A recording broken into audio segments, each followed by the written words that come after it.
اور of course Palestine اور ایران. دیکھیں یہاں پہ وہ کنٹریز ہیں جو بیسیکلی جہاں پہ کہیں نہ کہیں ایرانین پریزنس موجود ہے. جیسے کہ عراق کے اندر اس وقت کچھ ایرانین فوجیں موجود ہیں کچھ فورس کے حوالے سے, پھر شام کے اندر بھی موجود ہیں. یہاں پہ میں آپ کو بتاتا چلوں کہ اسرائیل کی جو جنگی جرائم کی لسٹ ہے وہ کافی طویل ہوتی جا رہی ہے. فار ایگزامپل بنا کسی جارحیت کے یا تھریٹ کے اگر کسی اور ملک کی سوورنٹی پہ اٹیک کیا جائے تو وہ ایک جنگی جرم سمجھا جاتا ہے. بیسیکلی شام کے اندر, لبنان کے اندر جو فضائی کارروائیاں کی ہیں کچھ عرصے سے اسرائیل نے, تو وہ بھی جنگی جرائم میں شامل ہوتی ہیں. ہسپتالوں کو جنیوا کنونشن کے مطابق امیونٹی حاصل ہوتی ہے کہ آپ ہسپتالوں پر بمباری مت کریں, تو اسرائیل نے اس کے اوپر بھی بمباری کی ہے, ہسپتالوں کے اوپر, سکولوں کے اوپر, اس کے علاوہ سویلین آبادیوں کے اوپر.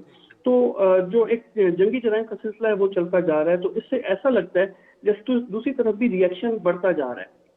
آپ نے پچھلے 2-3 دن کا ایک دیکھا ہوگا ٹیمپرامنٹ کے حزب اللہ نے بھی اپنی کارروائیاں بڑھا دی ہیں, اور کچھ ایریاز میں تو عراق میں سے جیسے کرکوک اور موصل کا ایریا ہے وہاں سے اٹیکس ہوئے ہیں, راکٹ اٹیکس ہوئے ہیں امریکی اڈوں پر بھی. تو اس سے ایسا لگتا ہے جیسے یہ کشیدگی بڑھتی جا رہی ہے. ڈاکٹر خرم اب یہ بتائیے گا کہ ہم نے دیکھا غزہ کی پٹی پہ جس طرح مسلمانوں کو نقل مکانی پر بھی مجبور کیا جا رہا ہے, انفراسٹرکچر جو ہے تباہ ہو گیا ہے. اب وٹ نیکسٹ؟ ہم نے قرارداد تو منظور کر لی, پوری دنیا میں امت مسلمہ بھی آواز اٹھا رہی ہے, پاکستان نے بھی اس قرارداد کی حمایت کی ہے, لیکن اب جو تباہی ہو گئی ہے کیا اس کی ریہیبلیٹیشن کے لیے عالمی طاقتوں کو کچھ کرنا چاہیے؟ اگر کرنا چاہیے تو آپ اس کو کس طرح دیکھ رہے ہیں, ہمارے پہ یا عالمی طاقتوں پہ یا مسلم امہ پہ اس کی کیا ذمہ داری عائد ہوتی ہے؟ دیکھیں اس میں 2-3 ڈائمنشنز ہیں. نمبر 1 یہ کہ جو سفارتی سطح پہ جو کوششیں ہیں, قراردادیں ہیں, وہ تو منظور ہوتی رہیں گی, لیکن دوسری طرف ٹینجیبل اقدامات بھی کرنے ہوں گے. اس میں OIC کو متحد ہونا پڑے گا. اس وقت 2 OIC کے ممبر کنٹریز ہیں جو کہ آذربائیجان اور ترکیہ ہے. اگر یہاں سے ترکیہ آج اگر فیصلہ کر لے کہ اس نے جو انرجی کوریڈور ہے اسرائیل کا وہ کلوز کرنا ہے, تو 40% آئل سپلائی جو ہے وہ اسرائیل کے لیے وہ کلوز ہو جائے گی, اور اس کے لیے خاصا بڑا دھچکا ہوگا. کل ہی آذربائیجان کی طرف سے 10 لاکھ بیرل کا ایک آئل ٹینکر وایا ترکیہ جو ہے وہ حائفہ کی طرف گیا ہے. تو اگر اس طرح کے اقدامات ہوتے رہے تو اسرائیل کو تو روکنا مشکل ہو جائے گا. دوسری طرف اگر دیکھا جائے جو آپ نے بات کی کہ اگر جنگی جرائم کا سلسلہ یہی رہا اور کل اگر جو انسانی جانوں کو بچانے کے لیے یا اس کے لیے کیا کیا جا سکتا ہے, اس میں ایک تو اقوام متحدہ آلریڈی کافی حد تک کوشش کر رہا ہے کہ کس طریقے سے ادویات اور خوراک وغیرہ پہنچائی جائے.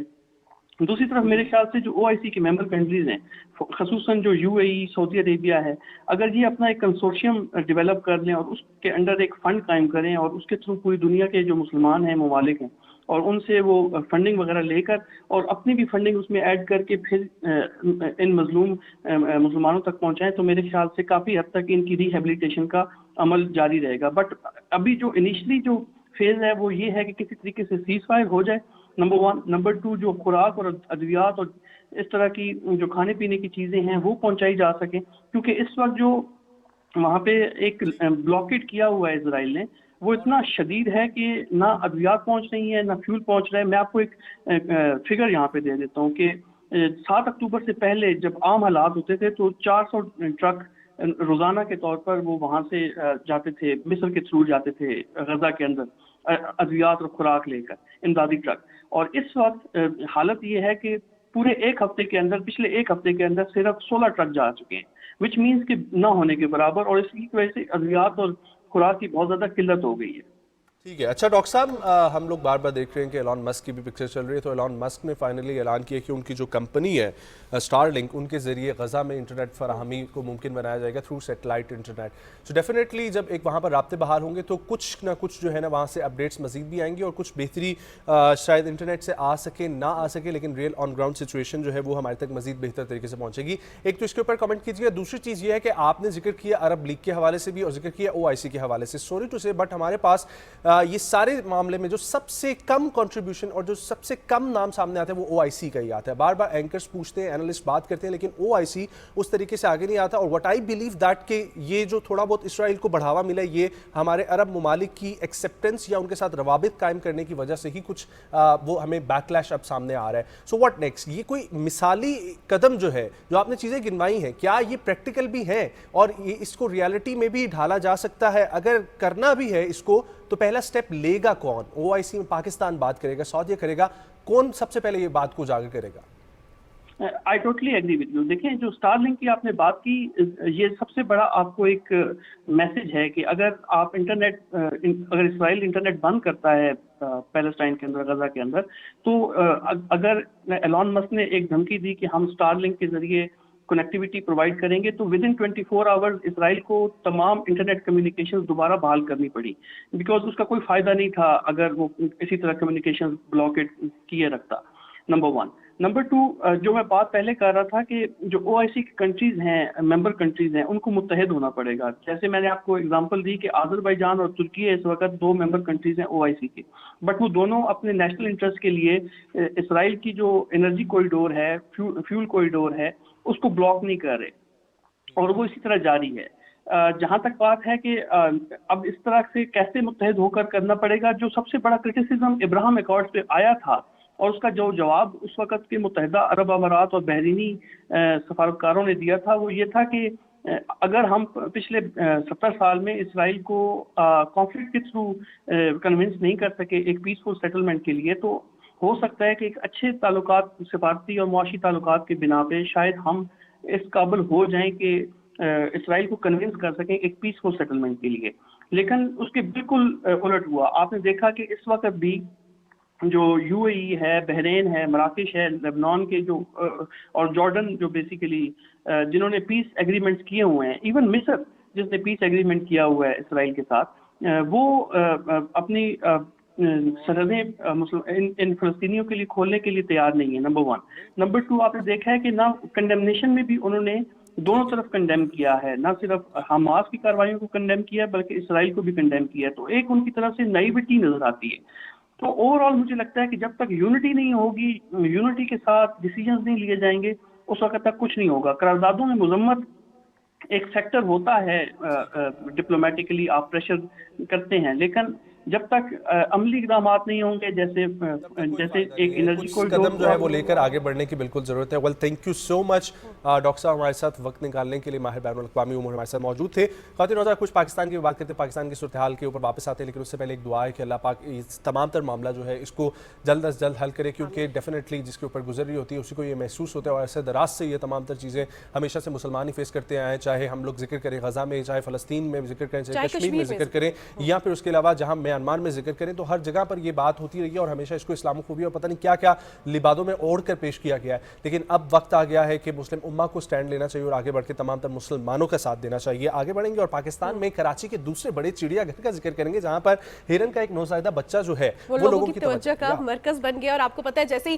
کوئی نیا جانور کسی بھی چڑیا گھر میں آتا ہے یا کسی بھی جگہ پہ, جیسے پاکستان میں اگر دیکھا جائے اسلام آباد کا بچہ ہوتا ہے, چاہے وہ جانور کا ہو یا انسان کا ہو, تو کراچی کے چڑیا گھر میں نوزائیدہ ہرن کا جو بچہ ہے, کالے ہرن کا بچہ ہے, وہ لوگوں کی توجہ کا مرکز بن گیا. لوگ کتنے ایکسائٹڈ ہیں اس پر ہم جانیں گے حسن ناصر صدیقی کی اس رپورٹ میں.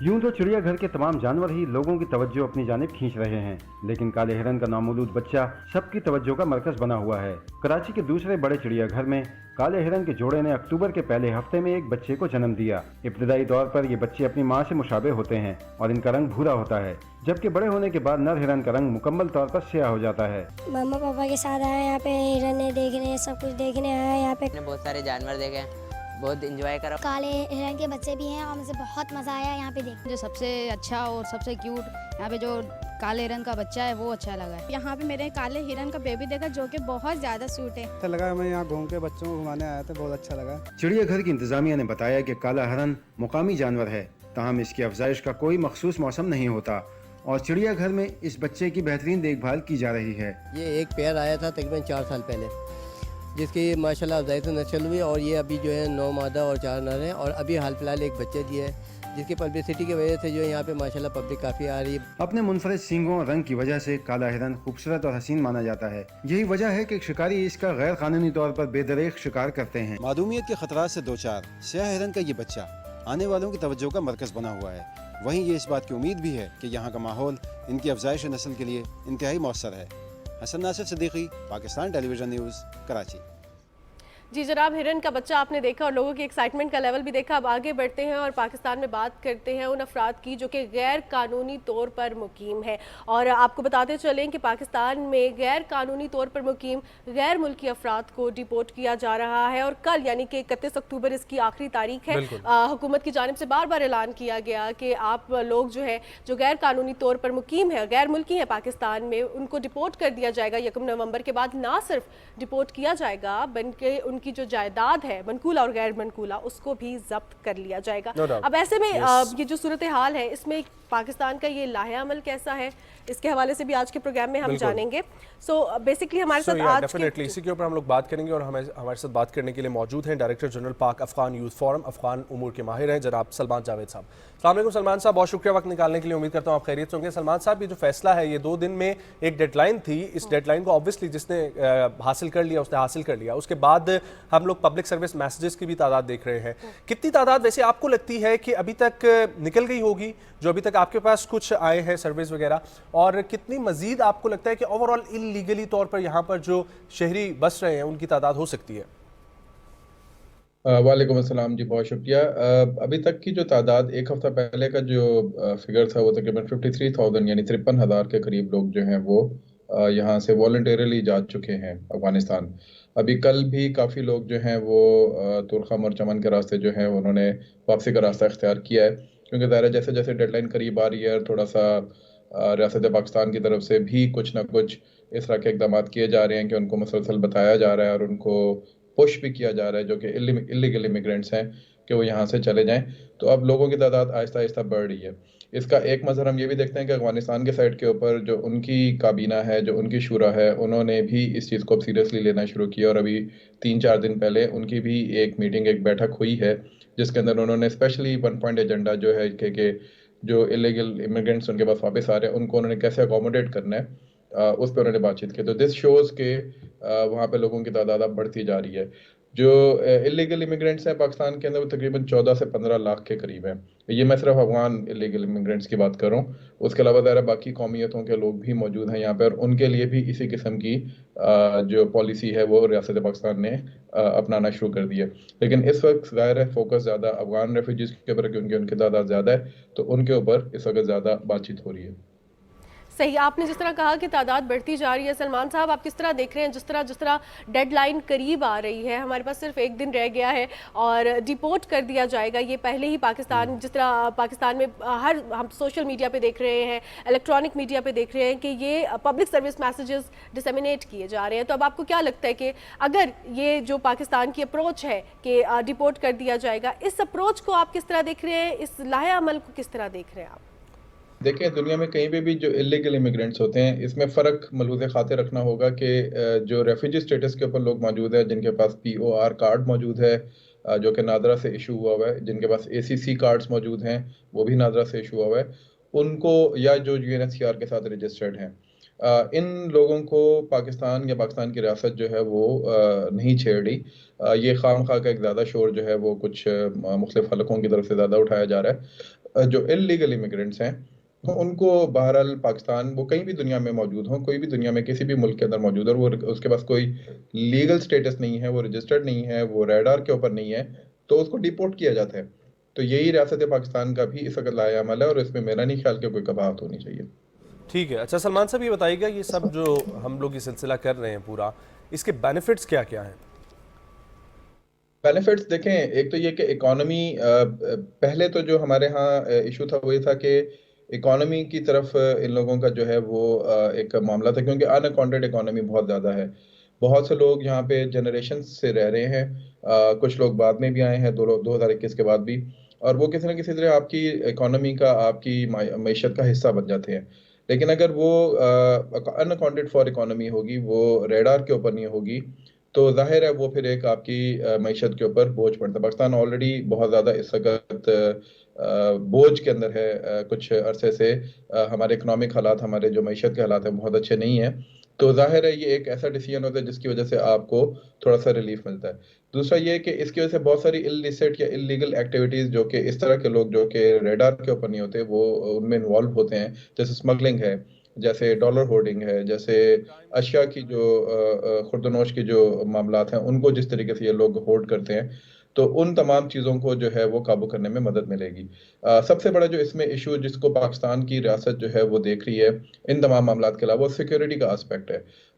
سیکیورٹی کے حوالے سے بھی بہت ساری شکایتیں اور بہت سارے ایویڈنسز جو ہیں وہ سامنے آنا شروع ہو گئے تھے، جس کی وجہ سے پاکستان کی ریاست کو یہ اقدامات لینے پڑے. تو ظاہر ہے ان تمام معاملات کو، ان تمام ایونیوز کو سامنے رکھتے ہوئے یہ قیاس رہی کی جا سکتی ہے کہ شاید ان تمام ایونیوز کے اندر جو ہے وہ کچھ نہ کچھ بہتری دیکھنے کو ملے گی انشاءاللہ. صحیح. اگر آپ نے سیکیورٹی کے حوالے سے بات کی ہے تو سیکیورٹی فورسز نے پاکستان میں جیو میپنگ اور جیو فینسنگ کے ذریعے جو مشتبہ افراد ہیں ان کی نشاندہی بھی کی ہے. اب اگر ڈیپورٹ کر دیا جائے گا، یا یہ جو سلسلہ ہے، کل ہمارے پاس آخری تاریخ ہے اس کی، اور اس کے بعد کہا جا رہا ہے کہ 1 نومبر سے ڈیپورٹ کر دیے جائیں گے وہ لوگ جو کہ غیر قانونی طور پر پاکستان میں مقیم ہیں. اب ہم نے اس کے بینیفٹس کے حوالے سے تو بات کی، لیکن یہ کتنا بڑا چیلنج ہوگا پاکستان کے لیے؟ چیلنج تو یہ بہت بڑا ہے، کیونکہ دیکھیں کسی کو بھی اپروٹ کر کے، اسپیشلی ان لوگوں کو جو کہ ڈیکیڈ سے یہاں پہ رہ رہے ہیں، دہائیوں سے یہاں پہ مقیم ہیں، ان کی نسلیں یہاں پہ آباد ہیں، یا وہ لوگ جو ایون 2021 کے بعد بھی آئے ہیں اور انہوں نے ابھی تک اپنے آپ کو UNHCR سے رجسٹر نہیں کرایا، تو ظاہر ہے یہ ایک چیلنج تو پاکستان کے لیے ایڈمنسٹریٹولی بہت بڑا ہے. اور ڈیپورٹیشن سینٹرز بنا دیے گئے ہیں ادھر تک پہنچانا. پہلے تو ان لوگوں کو جو کہ ریڈار پہ نہیں ہیں ان کو ریڈار کے اوپر لے کر آنا، ان کو لوکیٹ کرنا، پھر ان کو ڈیپورٹیشن سینٹرز تک لے کر آنا، پھر ان کو بارڈر تک پہنچانا، بارڈر سے پھر ان کو پار پہنچانا. یہ ایک بہت بڑا آپ سمجھ لیں کہ ایک human supply chain management system جو ہے وہ کریٹ کرنا پڑے گا پاکستان کو. اور اس کے بعد تنقید بھی بہت آئے گی، اس پہ ہیومن کرائی بھی آئے گا، اس پہ لوگوں کی طرف سے بہت ساری باتیں بھی ہوں گی، انٹرنیشنل آرگنائزیشن اس پہ بات کریں گی. تو یہ تمام معاملہ یعنی ڈپلومیٹک اینڈ سے بھی اور ایڈمنسٹریٹو اینڈ سے بھی پاکستان کو جو ہے وہ کچھ نہ کچھ ایسے اقدامات لینے پڑیں گے کہ جو امیکیبلی ان چیزوں کو جو ہے وہ پھر ہم ریزالو کر سکیں. ٹھیک ہے. اچھا سلمان صاحب، 2 سوال ہیں. ایک تو یہ کہ ڈیڈ لائن میں جو ابھی ریسنٹلی توسیع نہ دینے کا فیصلہ ہے، یہ کتنا اہم فیصلہ ہے؟ کیونکہ ہمیشہ یہ ہمیں لگتا رہتا ہے کہ آخری تاریخ آئے گی پھر چلیں 1 مہینے کا ٹائم مل جائے گا. تو یہ نہ فیصلہ دینا کتنا بڑا فیصلہ ہے، اور اس سے کیا چیز یہ نظر آتی ہے کہ پاکستان کتنا ڈٹا ہوا ہے اس چیز پر؟ اور دوسرا معاملہ یہ کہ کن کن لیمیٹیشنز کا ہمیں مزید سامنا کرنا پڑ سکتا ہے اس ساری سچویشن کو مد نظر رکھتے ہوئے؟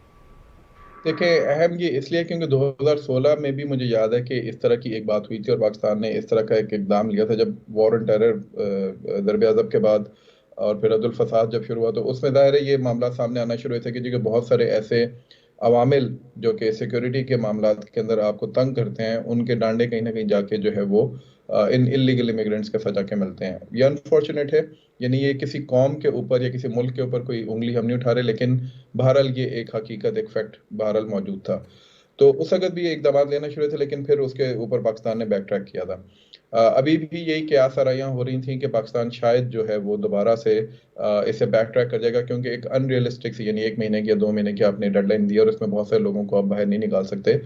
It will still remain a challenge, اور یہ پاکستان جو ہے اس چیلنج کو کیسے اس سے نہ برداشت ہوتا ہے، جیسے میں نے پہلے بھی کہا کہ اس میں بہرحال یہ ایک بہت بڑا سپلائی چین میکانزم آپ کو کریٹ کرنا پڑے گا، ہیومن سپلائی چین میکانزم، جس کے اندر آپ کو ان کو پھر ڈیپورٹیشن کی طرف لے کے جانا ہوگا. تو صحیح سلمان صاحب، آپ نے بالکل صحیح بات کی کہ یہ بہت بڑا چیلنج بھی ہوگا، اور پاکستان میں غیر قانونی طور پر جو مقیم غیر ملکی ہیں ان کے لیے کل کی ڈیڈ لائن ہے، اس کے بعد ان کو ڈیپورٹ کر دیا جائے گا. Definitely. Well thank you so much Salman Javed صاحب ہمارے ساتھ وقت دینے کے لیے، اور وی ہوپ کہ یہ سلسلہ اسی طریقے سے چلتا رہے گا اور یہاں سے ڈیپورٹیشن ہوگی ممکن کل تک، ورنہ اس کے بعد سے باعزت طریقے سے، جو کہ تمام تر پبلک میسیج میں بھی کہا جا رہا ہے، ڈیفینیٹلی باعزت طریقے سے پاکستان کی سیکیورٹی فورسز جو ہیں وہ اس پر عمل درآمد کریں گی اور اس ساری سچویشن کو یقینی طور پر ممکن بنائیں گے. آگے بڑھیں گے اور ذکر کریں گے ذرا کچھ جنیرک نیوز بھی ہم شامل کرتے ہیں. آپ لوگوں کو پتہ ہے تو انٹرنیشنل نیوز ہمارے سامنے ایک آ رہی ہے وچ از اے گڈ تھنگ. کسی کی بھی پاور اگر سامنے آئے اور ایک مثبت چیز ہو تو اس کو سپورٹ کرنا چاہیے یا اس کے بارے میں بات کرنی چاہیے. تو اسی طریقے سے کینیڈا کے علاقے برٹش کولمبیا میں خالصتان